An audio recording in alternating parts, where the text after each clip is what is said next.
I was torturing my bestie's ex in The Sims when a SWAT team raided my home. The battering ram hit my bedroom door so hard my monitor shook. My hands shot up instinctively, mouse clattering to the floor. They yanked me from my chair, slamming me face first into my desk while someone zip-tied my wrists behind my back. My mom's screams from downstairs cut through everything. Dad's deeper voice trying to demand explanations. The lead detective looked at my parents being escorted in by 2 officers, both of them pale and shaking, then turned to me. Bastian Ding has been missing for 48 hours. Her voice was flat, professional. You're our prime suspect. My coochie almost dropped through the floor. I hadn't even known my bestie's ex was missing. The detective pulled out her phone, swiping to something that made my mom gasp when she saw it. We have your text messages. She turned the screen toward my parents. Your daughter has been planning this. I tried to speak, but my throat was sand. She started reading my texts out loud, each word hanging in the air like an accusation. Just trapped him in a room with no doors. Her voice was ice. Watching him pee himself and cry, laughing my butt off. Mom's hand went to her mouth. Dad's face drained of color. That's from The Sims. I finally managed to choke out, but the detective kept reading. Setting the kitchen on fire next. Deleted all the smoke alarms so he can't escape. She looked up at me. Sent 2 days before Bastian disappeared. She's never even hurt anyone, Dad said, voice shaking. This has to be some mistake. That's what the parents always say, the detective replied coldly. She scrolled to more texts. Look at this one. Brought him to an isolated location and made him wet himself over and over. Won't let him use the bathroom. Time stamped yesterday afternoon. The Sims has bladder mechanics. I screamed, but no one was listening. My best friend Daisy had been devastated after Bastian cheated on her. Making him in The Sims, torturing the digital version. It was stupid, but it made her laugh. Except now those messages, stripped of any context, they sounded like the real thing. My friend loves watching him suffer. She emphasized each word like it was poison. Sent that yesterday. Right before. Already removed all the ladders from the pool. No way out this time. They were bagging my computer now, my phone, everything. Another officer was photographing my desk where I doodled death scenarios for The Sim. Each one labeled Bastian dies with little hearts around it because Daisy thought it was hilarious. Mom was crying now, quiet tears sliding down her face. Dad kept looking at me like he was trying to figure out who I really was. What's The Sims?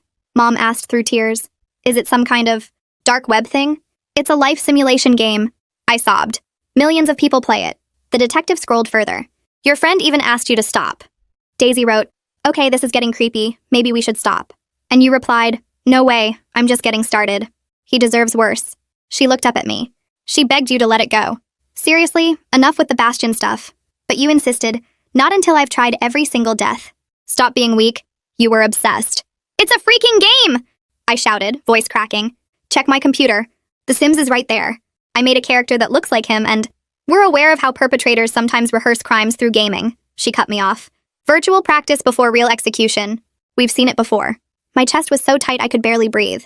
They thought I'd practiced. That I'd kidnapped Bastian after torturing his digital version. The room was spinning. Officers were tearing through everything. Each item they bagged another piece of evidence against me. The detective's phone buzzed. She answered, listening intently. Her expression shifted slightly. She walked to my computer, still running. The Sims neighborhood cheerfully playing its music. She leaned in closer, seeing Bastian's name above the dead Sim floating in my pool. The gallery beside it showing save after save. Bastian burns. Bastian starves. Bastian gets eaten by cowplant. She clicked on my messages with Daisy, the full thread. Daisy begging me to make him suffer in the game. Me sending screenshots of each death. The detective straightened up slowly. She looked at her team, gave a short nod. The officer behind me cut my zip ties. They left without apology. Mom hugged me so tight I couldn't breathe. That's when Dad revealed where Bastian really was. Dad's voice cracked when he spoke. He said Bastian wasn't missing at all, that he'd been staying at the men's shelter on 5th Street downtown for the past 2 weeks after his parents kicked him out. My brain couldn't process the words. I was still shaking from the zip ties, from the SWAT boots on my bedroom floor, from seeing my parents' faces when they thought I'd kidnapped someone. Dad kept talking, explaining he volunteers at the shelter every Saturday and Sunday morning, serving breakfast and helping with intake paperwork. He'd seen Bastian there 3 days ago, recognized him immediately from all the Instagram photos Daisy had shown our family over the months they dated. Dad said Bastian looked rough, wearing the same hoodie in every shift, but he seemed okay, playing chess with the other guys and keeping to himself. Dad never mentioned it because he didn't know about any missing person report, didn't realize Bastian's parents had filed one or that police were looking for him. Mom's crying got louder, harder, and she turned on Dad with this look I'd never seen before. She asked how he could not mention seeing Daisy's ex-boyfriend at a homeless shelter, how that wasn't worth bringing up at dinner or in casual conversation. Dad's face went red and he stammered that he thought Bastian was just volunteering too, or maybe visiting someone, and it felt weird to gossip about some kid's personal business. Mom shouted that our daughter just got raided by SWAT because of information he had, that he could have prevented this whole nightmare with one sentence. The tension in our house shifted so fast it gave me whiplash. From terror about my arrest to confusion about the timing, to anger at Dad for not connecting the dots sooner. I grabbed my phone off the coffee table where the officers had left it after checking it. My hands shook so bad I could barely unlock the screen. I pulled up Daisy's contact and hit call, pressing the phone to my ear while Mom and Dad argued behind me. Daisy answered on the second ring asking if I was okay, if the police thing was real, because someone's cousin posted about SWAT trucks on our street. I cut her off and told her Bastian wasn't missing, that he was at a shelter downtown, that my dad had seen him there. Silence on the other end for like 10 seconds. Then Daisy said that was impossible, that Bastian's parents would never kick him out. They worship their golden boy. They think he's perfect. But I could hear doubt creeping into her voice, that little shake that meant she was questioning what she thought she knew. She asked why he'd be at a shelter, and I said I didn't know yet. But Dad saw him there 3 days ago, and he's been there at least 2 weeks. Daisy went quiet again, and then whispered that Bastian's mom had posted on Facebook about praying for their lost son, acting like he'd been taken from them. I spotted the detective's card sitting on our coffee table, bent and slightly torn from where someone had set it down. I knew I needed to call her back with this information, needed to tell her where Bastian actually was. I tried to pick up the card, but my hands were shaking so badly it slipped through my fingers twice. Mom saw me struggling and took the phone from Daisy, telling her we'd call back, then helped me hold the detective's card steady while she dialed the number for me. The detective answered with her last name, flat and professional, probably expecting another case call. Dad took the phone and explained who he was, that he volunteers at the 5th Street shelter, that he'd seen the missing person there multiple times over the past 2 weeks. I could hear the detective's voice change through the speaker, getting sharper, more focused. She asked Dad specific questions about when he'd last seen Bastian, what condition he was in, whether he'd spoken to him. Dad answered each one carefully while Mom and I sat frozen on the couch. The detective said she'd be there within the hour and hung up. We waited in this awful silence, nobody knowing what to say, Dad looking guilty and Mom looking angry and me just trying to stop shaking. 53 minutes later, headlights swept across our living room window. The detective's sedan pulled into our driveway. Just her this time. No SWAT team, no other officers. She looked exhausted when she came to the door, like this case had just gotten way more complicated than she wanted. She sat at our kitchen table with Dad and took his statement, writing everything in a small notebook, asking him to describe Bastian's appearance and behavior at the shelter. Dad said Bastian seemed quiet, withdrawn, always sitting in the back corner of the common room. The detective asked if Dad had spoken to him, and Dad said no. He didn't want to intrude, just recognized him and figured he had his reasons for being there. The detective closed her notebook and looked at all of us, then said we were coming with her to the shelter to locate Bastian and confirm his identity. We piled into her car, Mom in front, Dad and me in back, and she drove us through town toward 5th Street. The whole ride felt surreal after the morning's chaos, like we'd entered some alternate timeline where I was helping find someone instead of being accused of hurting them. The detective's radio crackled with other calls, but she ignored them, focused on the road. The shelter was a brick building that used to be a church, with high windows and a cross still visible above the door. We parked in the small lot, and the detective told us to wait in the lobby while she checked if Bastian was there. But Dad said he could show her where the common room was, and she agreed, so we all followed him through the double doors. The lobby smelled like industrial cleaner and coffee. Dad led us down a hallway to a large room with folding tables and mismatched chairs. Bastian was there in the corner playing cards with 2 other guys, both older than him, both looking like they'd been at the shelter a while. He looked so much thinner than in Daisy's Instagram photos, his cheekbones sharp and his eyes sunken with dark circles underneath. He was wearing a faded gray hoodie and jeans that looked too big on him now. When he glanced up and saw us, saw the detective's badge clipped to her belt, his face went completely white. The cards fell from his hands and scattered across the table. The detective walked over and asked if he was Bastian Ding, and he nodded, not making eye contact with any of us. She asked him to come with her to a private room, and he stood up slowly, like his legs might not hold him. They disappeared into a small office off the common room, and the detective closed the door. Dad, Mom, and I stood in the hallway outside, not talking, just waiting. Through the door, I could hear Bastian crying, his voice breaking as he said he never meant for any of this to happen, that he just needed to disappear for a while, that he didn't know what else to do. The detective's voice was quieter, harder to make out, asking questions I couldn't hear. Then Bastian's voice got louder, and he was explaining that his parents found out he's gay 2 weeks ago, that they went through his phone and found messages with a guy from his English class. He said they screamed at him for hours, called him disgusting, told him he was going to hell. His dad gave him 30 minutes to pack whatever he could carry, and then drove him to this shelter and left him there. Bastian said he'd been too ashamed to tell anyone, couldn't face his friends or Daisy or anyone from his old life.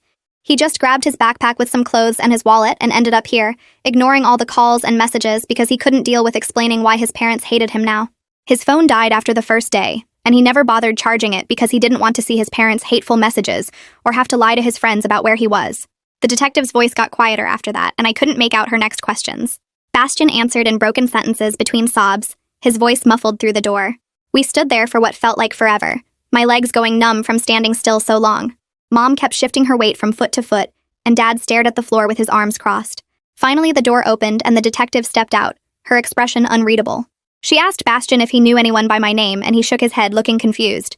She pulled out her phone and showed him screenshots of my texts to Daisy, the ones about trapping him and watching him suffer. His face scrunched up as he read them, and he looked up at her with total confusion in his eyes, asking why someone would write that about him.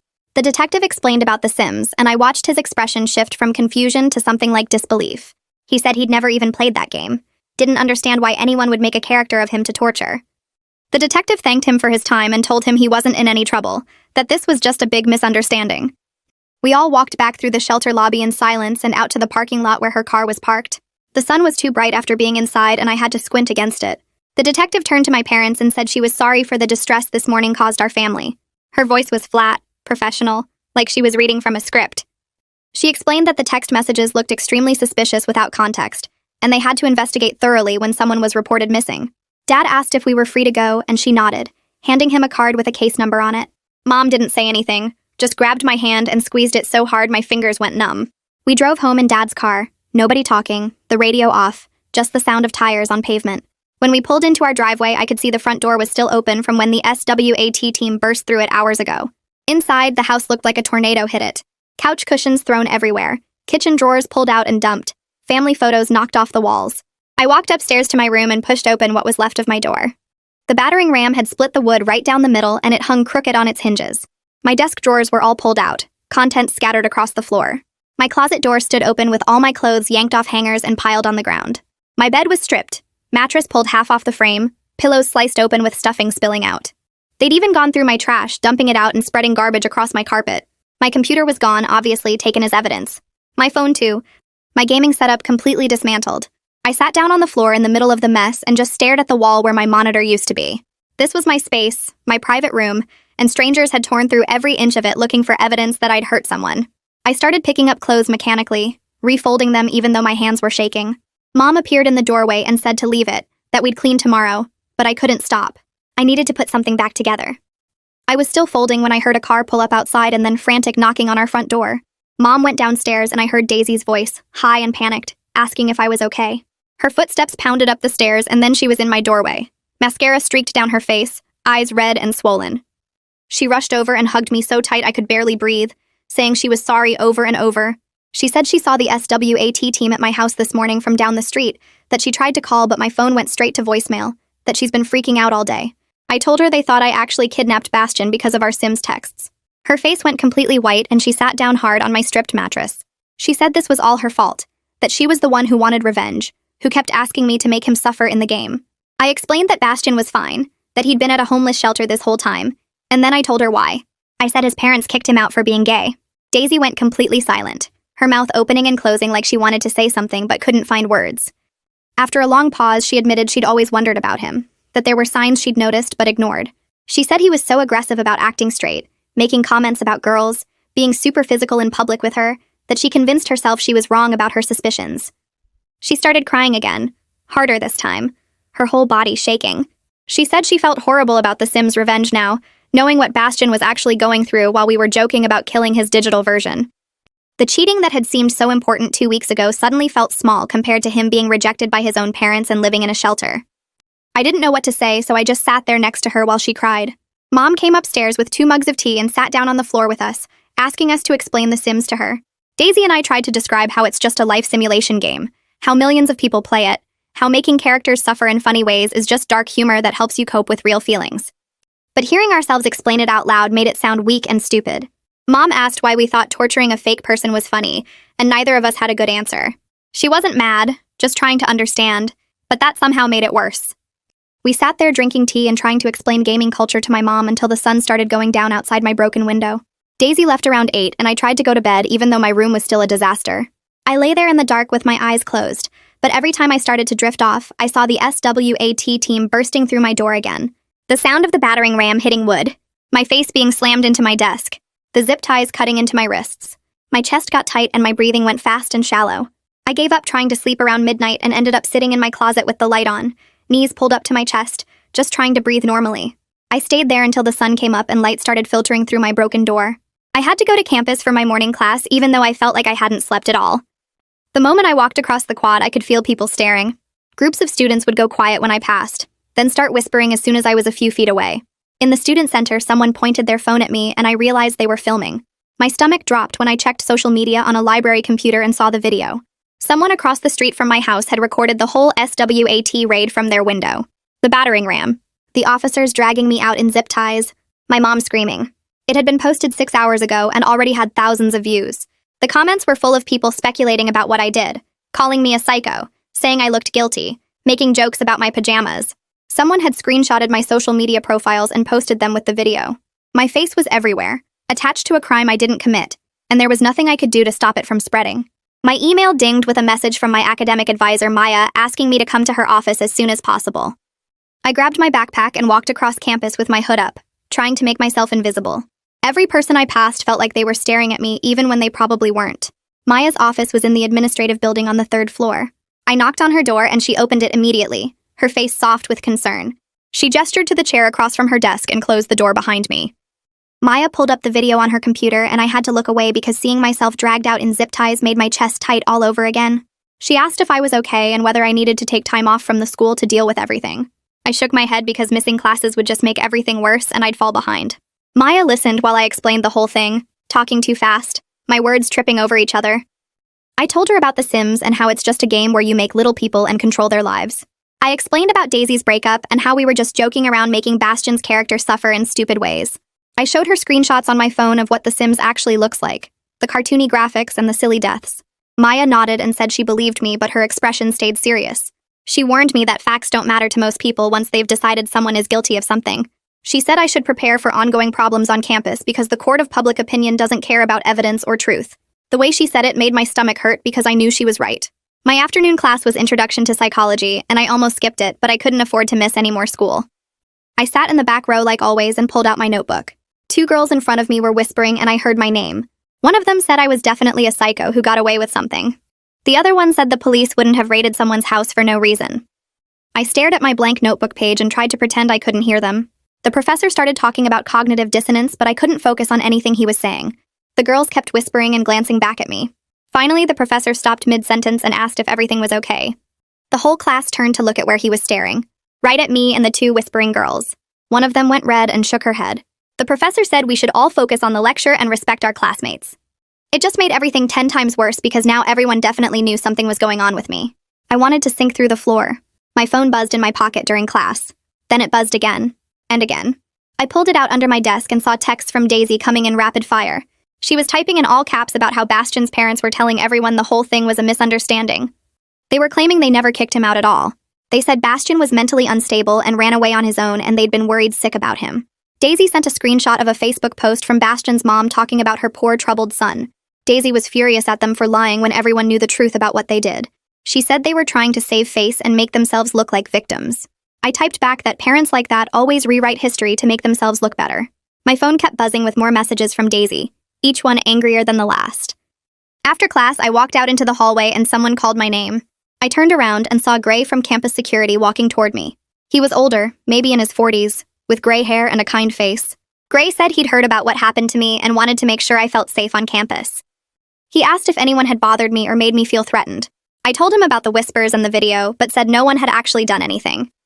Gray gave me his card and said to call him immediately if anyone gave me trouble. He meant well, but having campus security personally checking on me just made me feel more exposed.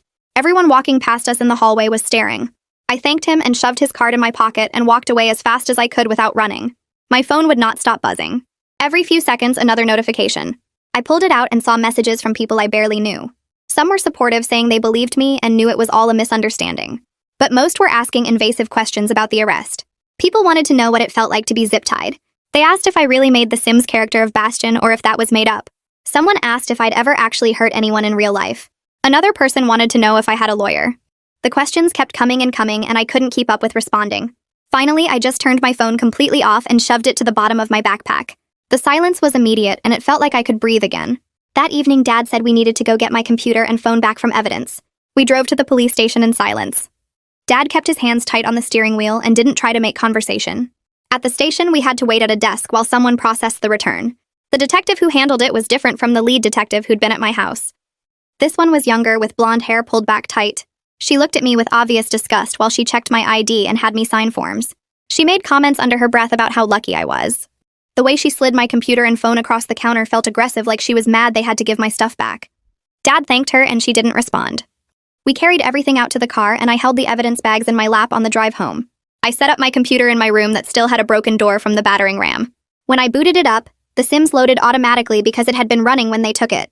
My neighborhood was still open. Bastion's character was still floating face down in the pool where I'd removed the ladder. The cheerful Sims music played like nothing was wrong. I stared at the dead Sim for a long time. My stomach felt sick looking at it now after everything that happened. I opened the menu and found the option to delete the entire save file. The game asked if I was sure because this action couldn't be undone. I clicked yes and watched all those hours of gameplay disappear. Every death scenario, every torture chamber, every screenshot I'd sent to Daisy. All of it gone in 2 seconds.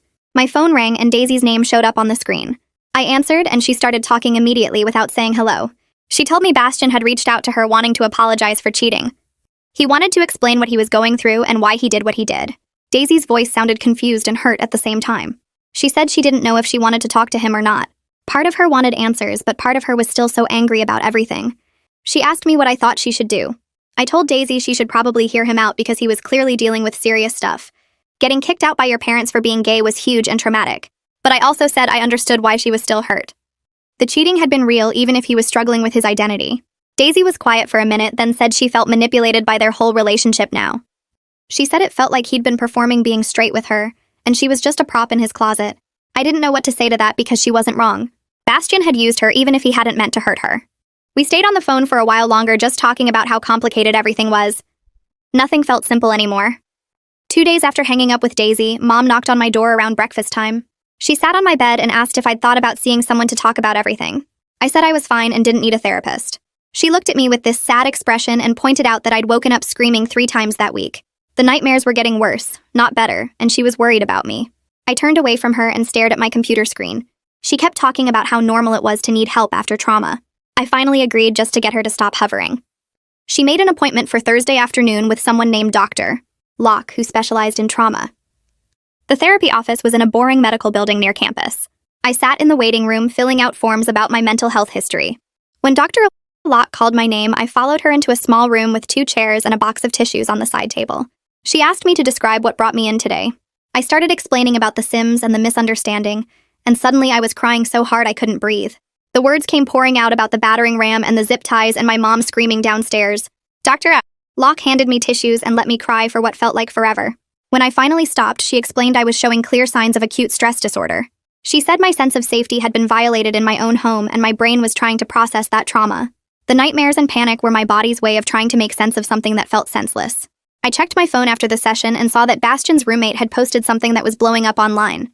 Colt Macias wrote this long statement about how Bastion had been struggling with his sexuality for years. He explained that Bastion's parents were super religious and had kicked him out when they found gay dating apps on his phone. The post had thousands of comments already. Some people were being supportive and saying how brave Bastion was. Others were angry that he'd caused so much drama instead of just coming out sooner. Someone commented that his closet issues didn't excuse making everyone think he'd been kidnapped. Another person said his parents were monsters and deserved to be exposed publicly. The next morning, I got called to the dean's office during my biology lecture.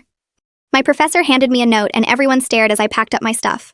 The dean's secretary walked me straight into his office where he was sitting behind a huge wooden desk. He pulled out a folder and explained that several students had filed formal complaints about feeling unsafe around me. He showed me the police report that cleared me of any wrongdoing. Then he said that perception mattered as much as facts on a college campus. He asked me to keep a low profile for the rest of the semester. I nodded and left his office feeling sick to my stomach. Keeping a low profile turned out to be impossible when people recognized me from the viral video someone had posted. I walked out to the parking lot after my afternoon class and found my car covered in spray paint. The word psycho was written across the driver's side door in bright red letters. Campus security came to take photos and file a report. The officer told me they'd review camera footage, but the lot had blind spots. I sat in my car staring at the paint and trying not to cry. Security said I could file for reimbursement through the university, but it would take weeks to process. My phone buzzed with a text from Daisy while I was still sitting in the parking lot. She said she'd met Bastian at a coffee shop downtown that morning. He'd apologized for everything and tried to explain why he cheated on her. She wrote that he'd been trying to prove to himself he was straight by dating her. Being with her made him feel worse about himself instead of better. He thought if he could just force himself to be attracted to girls, then his parents wouldn't hate him. Daisy said he cried the whole time and seemed genuinely sorry about hurting her. I texted back asking if she forgave him. She called me instead of texting a response. Her voice sounded tired and confused. She said forgiveness felt really complicated right now. Part of her was angry that he'd hurt her while dealing with his own stuff. She felt like she'd been a prop in his closet instead of a real girlfriend. But another part of her felt bad for being connected to his suffering. She said she understood why he did it, but understanding didn't make the pain go away. I told her she didn't have to decide anything right now. She could take time to figure out how she felt without pressure.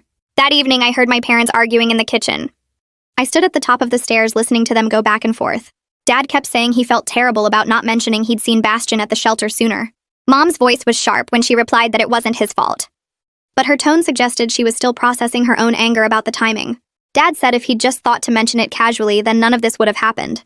Mom told him to stop torturing himself over something he couldn't change. Their voices got louder, and I went back to my room and shut the door. The next week, my parents met with a lawyer to discuss taking legal action against the police department.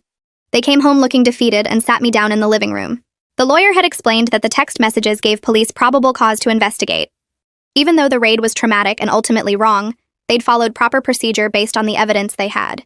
The lawyer said we could try to sue, but it would be expensive and we'd probably lose. Dad asked about the emotional damage and the broken door. The lawyer said that wasn't enough for a civil rights violation case. Mom cried quietly while Dad held her hand. 3 weeks after the raid, I was walking down the hallway in my dorm when someone slammed a door. The sound hit me like a physical force and suddenly I couldn't breathe. My vision went dark around the edges and my legs gave out. I slid down the wall and sat on the floor with my head between my knees. My heart was pounding, so hard I thought it might explode. Sweat dripped down my back and my hands shook uncontrollably. Someone asked if I was okay, but their voice sounded like it was coming from underwater. I sat there for over an hour waiting for my body to calm down. When I could finally stand up, my legs felt like jelly, and I had to hold onto the wall to make it back to my room. Maya started showing up outside my classes every few days.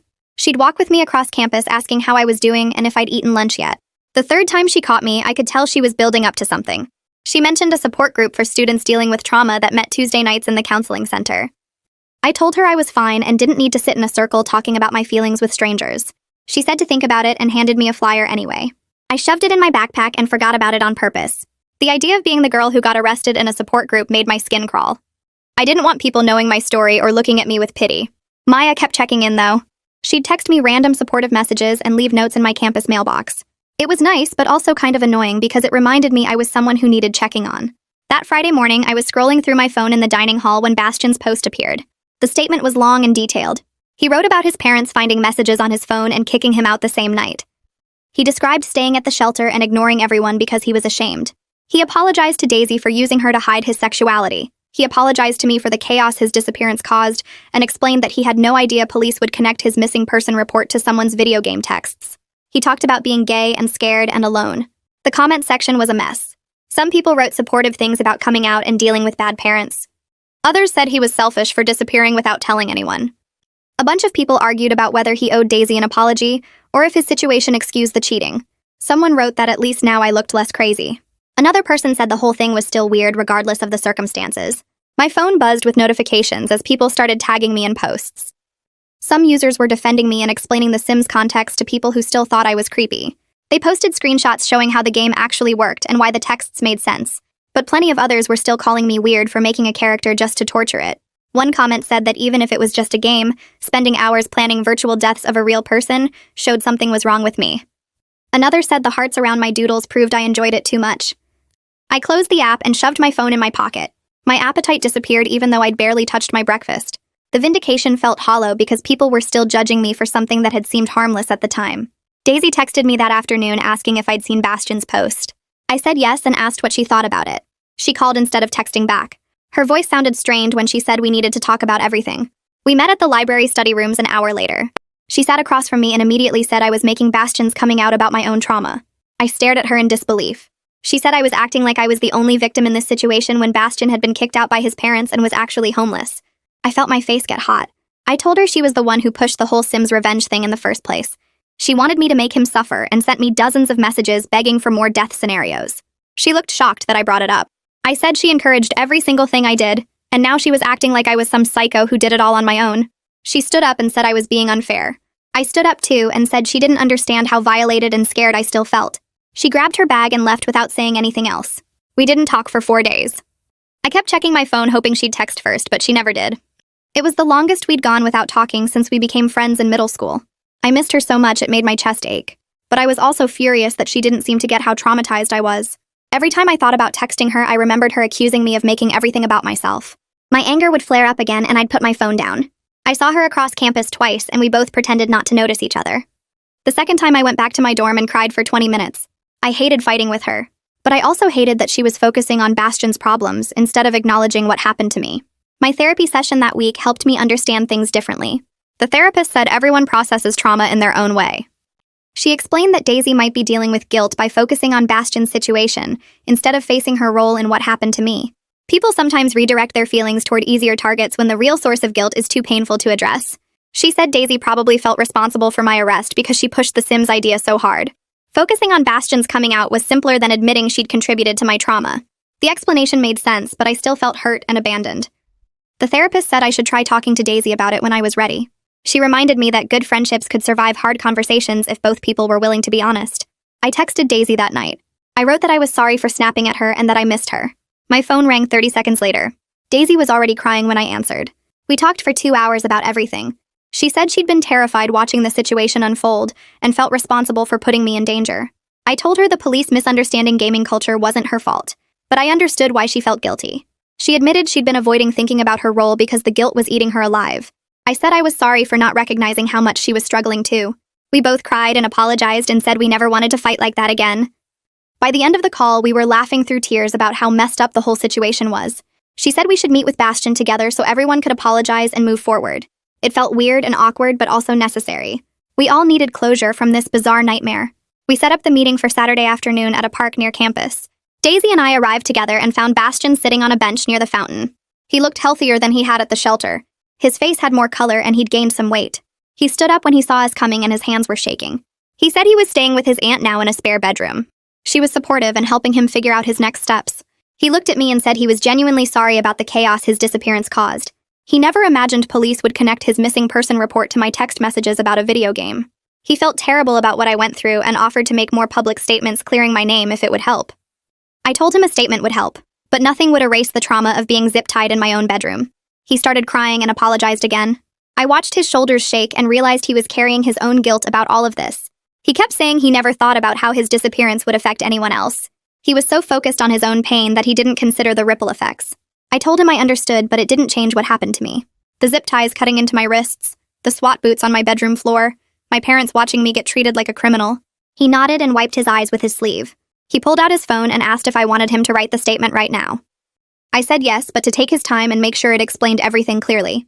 He typed for a few minutes while I sat there picking at the peeling paint on the bench. Daisy moved closer to him and read over his shoulder, suggesting changes to make certain parts clearer. They worked on it together for maybe 20 minutes. When they finished, Bastion showed me the draft. It explained the Sims in detail, included screenshots of the game, described his situation with his parents, and made it crystal clear that I had nothing to do with his disappearance. He apologized for the misunderstanding and took full responsibility for not telling anyone where he was going. I told him it looked good, and he should post it. Daisy touched his arm and asked if they could talk privately for a minute. I moved to a different bench about 30 feet away, close enough to see them but too far to hear anything. They sat facing each other on the bench. Bastion was doing most of the talking at first, his hands moving while he explained something. Daisy listened with her arms crossed, then uncrossed them. She started talking, and I could see her getting emotional, wiping her eyes a few times. Bastion reached out and she let him take her hand. They talked for maybe 15 minutes. At the end, she hugged him tight and held on for a long time. When they pulled apart, her face looked different.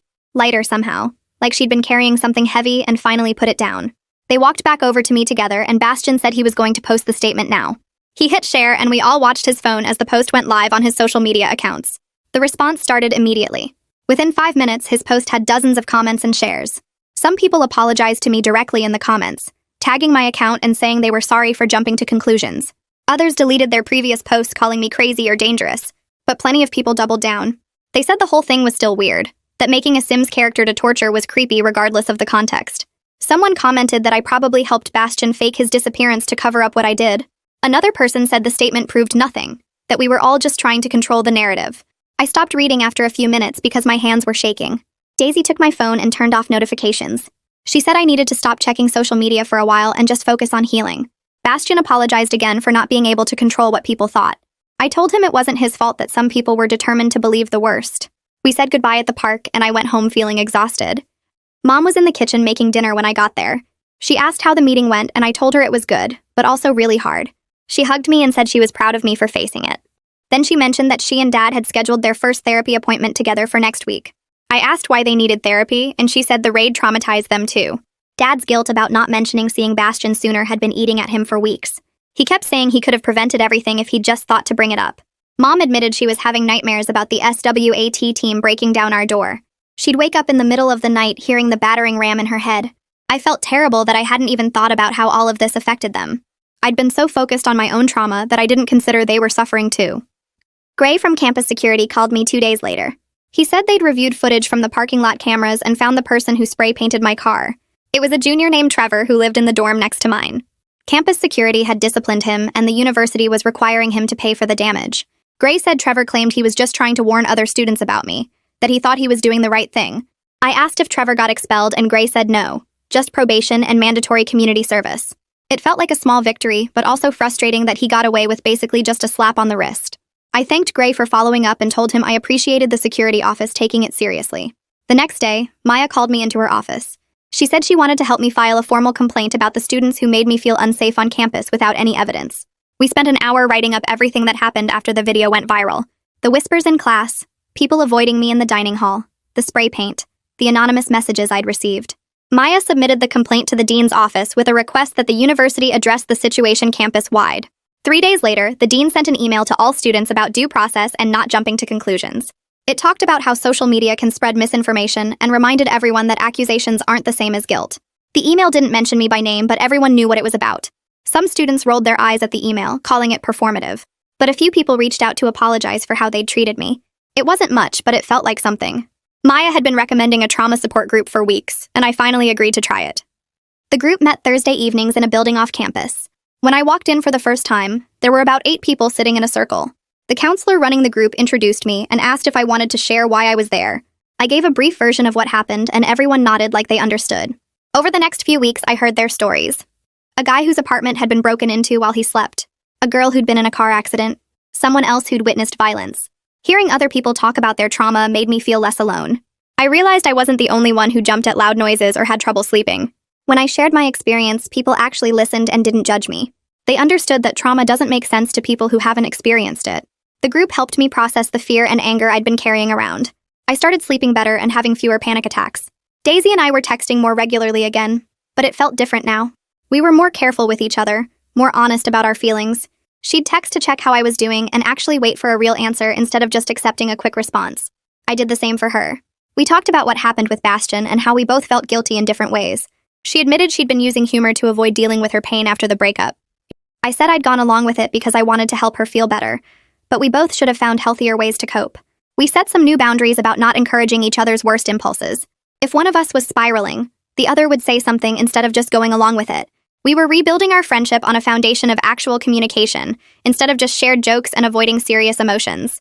It felt more real this way, more solid, like we were finally being honest about who we were instead of just performing friendship.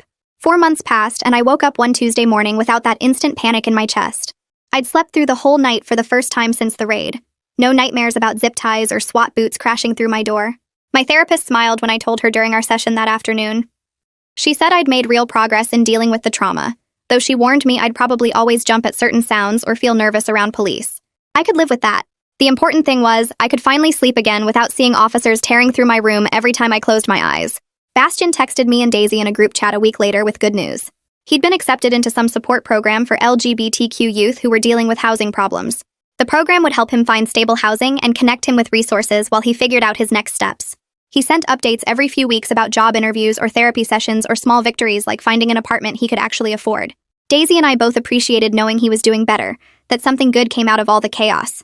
It felt weird to care about her ex after everything, but trauma has a way of connecting people in strange ways. My parents sat me down one Saturday morning for what they called a serious talk. I braced myself for another lecture, but instead they wanted to understand. Mom had watched YouTube videos about The Sims, and Dad had read articles about gaming culture and dark humor among younger people. They admitted the text had looked scary without knowing what The Sims actually was, that they could see now why I thought the jokes were harmless. I tried to explain why my generation uses dark humor differently, how we process stress through memes and jokes that probably seem disturbing to older people. We talked for almost 3 hours. Really talked instead of them lecturing and me defending. It didn't fix everything, but it helped. They got why I wasn't some psycho, and I understood why they'd been so terrified that morning. I'm doing okay now. Actually okay, instead of just saying it to make people stop asking. The terror of that morning will never completely leave me. I still flinch when someone knocks too loud, or when I hear sirens nearby. But I can function again. Go to class without panic attacks. Sleep in my own room without nightmares every single night. I still play The Sims because I'm not going to let fear take away something I enjoy. But I'm way more careful now about how I talk about it in messages. I don't make jokes about killing Sims or trapping them in rooms, even though millions of players do the exact same things. Context matters more than I ever realized before all this happened. One wrong screenshot or text taken out of context can destroy your whole life in hours. Daisy and I are stronger friends now than we were before. We survived something impossible together and came out the other side still talking, still trusting each other. We're more honest now, more willing to call each other out instead of just going along with bad ideas. I'm proud of how we all handled this, me and Daisy and even Bastion and my parents. Nobody was perfect, but we all tried our best to deal with an impossible situation with some kind of grace.